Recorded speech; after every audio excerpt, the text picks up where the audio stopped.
Hey guys, welcome back to my channel. So I'm here to do the mid-year book breakout tag that I do every year. I'm doing it a little late this year because it's July, but things happened in June. There was a lot of videos that happened in June, so it's going up in July. We're still in the middle of the year. It still counts. As always with tag videos, I will leave the original link down in the description. I'm sure you guys have been seeing this floating around BookTube. It happens every year during like June summery time. But it's basically summarizing the concept that like we're in the middle of the year. Let's talk about the books that you've read so far. Let's talk about your goals and things like that. So let's get into this. So my goal for this video was to feature a different book for every question.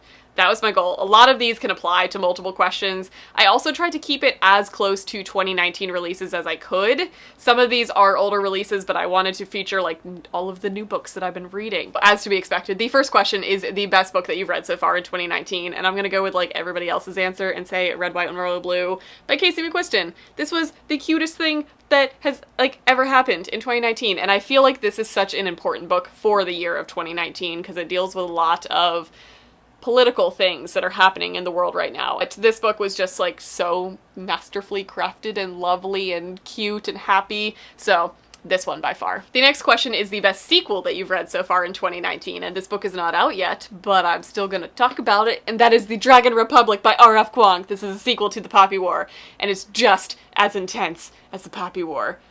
I still haven't filmed my review for it. I think I'm gonna try and film it this month so that it can go up prior to its release in August, but this book was freaking amazing. If you guys liked The Poppy War, you're gonna love this book. Question 3 is what new release that you haven't read yet but you want to, and for that I could have like endless answers, but I still really want to get to You'd Be Mine by Erin Han because I've heard amazing things about this little book. It's a very short little YA contemporary, which is like my jam right now for summer, and it just looks so happy and summery, so I want to get to this really soon.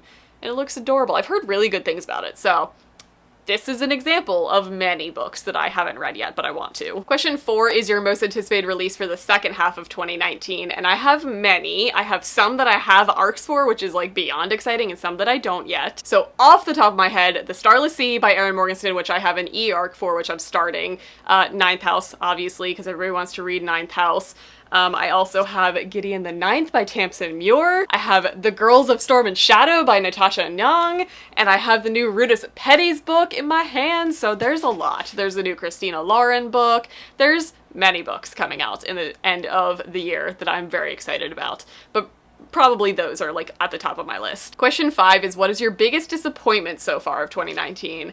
And this one bums me right the heck out. And that is Slayer by Kiersten White. This was just such a bummer for me. It was such a dud.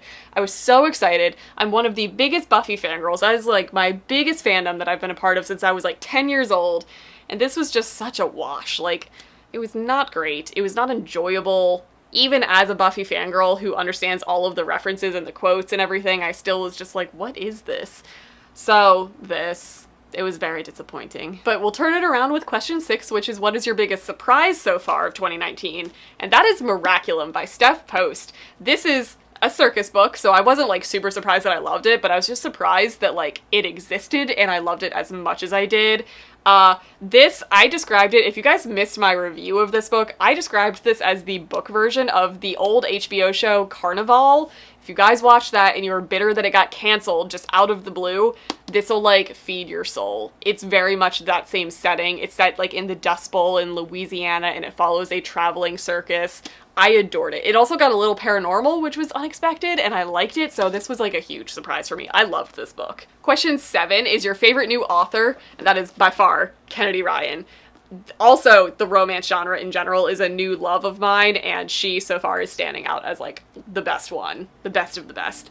So for sure, Kennedy Ryan is one of my new auto-buy authors. Question 8 is newest fictional crush, and for that, I'm gonna stick in the romance genre because like I said, I've read romance aplenty this year, and I'm gonna go with Hayden from the Clipped Wings books by Helena Hunting because, oh man, he is my type. He is dark, he is brooding, he's got a dark, dark past, as all love interests generally do, but he is a tattoo artist, and I was like, his creative soul is speaking to me, and he's covered in tattoos, and I was like, that's my type.